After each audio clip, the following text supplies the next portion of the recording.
3-0.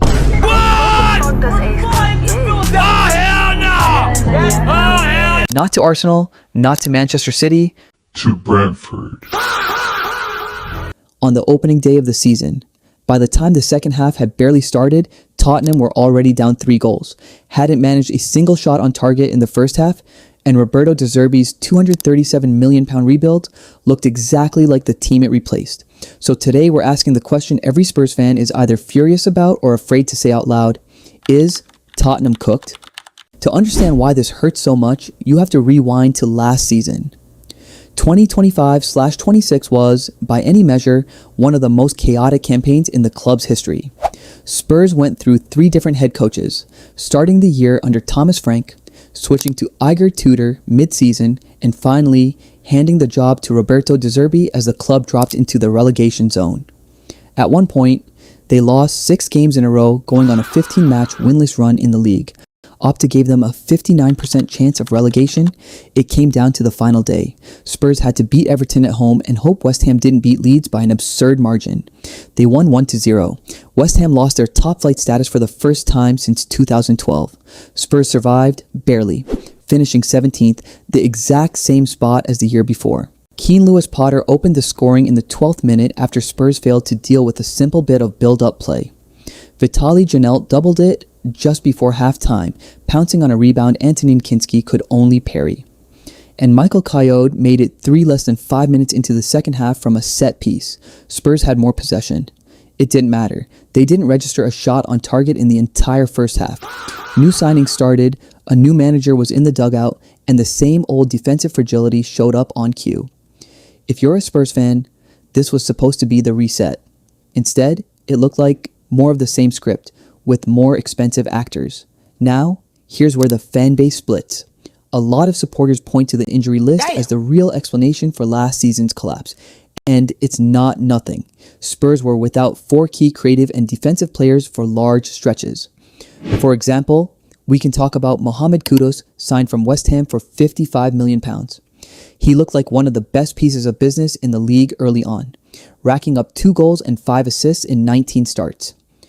Then a serious quad injury against Sunderland in January ended his momentum, and a hamstring setback in the spring wiped out the rest of his season entirely, and his World Cup. We could also talk about Dejan Kulusevski, who has been out since May 2025 with a patella injury that required surgery. Didn't play a single competitive minute all season. Also, James Maddison, who ruptured his ACL in preseason.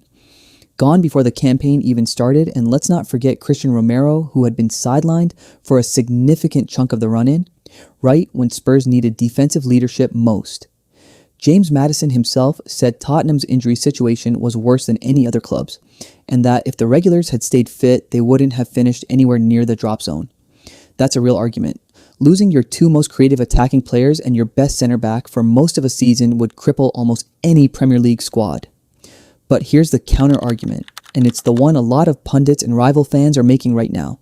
For a club that calls itself part of the Big Six with a squad this expensive and this deep, injuries shouldn't be able to drag you into a relegation fight. Bigger clubs absorb injury crises. They have the depth to paper over it. Spurs didn't, and that's arguably more damning than the injuries themselves. It points to a squad-building problem, not just bad luck. Now, let's talk about De Zerbi. De Zerbi inherited a relegation fight midseason and survived it. That's to his credit, but he's now had a full summer, a record-breaking transfer budget, and his own signings on the pitch, and the result was still an opening day 3-0 humiliation with 0 shots on target in the first half. That's not an injury problem. That's a structure and identity problem. Spurs look disorganized in transition, exposed on the counter, and passive going forward. The exact issues that plagued them under 2 different managers last season. If the same patterns show up under a third manager with a rebuilt squad, at what point does it stop being about personnel and start being about culture? The reaction online has been split into roughly 3 camps. We've got the panickers claiming 1 game, £300 million, and we're already bottom of the table. Same old Spurs. The patient ones saying, new signings need time to gel, it's 1 match, judge us in 10 games. Then we have the realists who also claim that the performance is what worries me more than the scoreline. No fight, no press, no identity. In all, I do believe 1 match doesn't make a season. Brentford have started well and are a genuinely well-drilled side under Keith Andrews. This isn't purely a Spurs collapse in isolation. New signings often need time. Kulusevski and Kudus, if they stay healthy, change the attacking picture significantly. But the deeper worry isn't the scoreline, it's the pattern. 3 head coaches in 2 years, a 15-game winless run, a relegation scrap that went to the final day, £237 million plus spent, and the same defensive frailty showing up in the very first match of the new campaign. Money can buy you players. It can't automatically buy you cohesion, identity, or a spine. So, cooked? Not yet. But Tottenham have used up almost all of their goodwill, and the fan base's patience is thinner than it's ever been.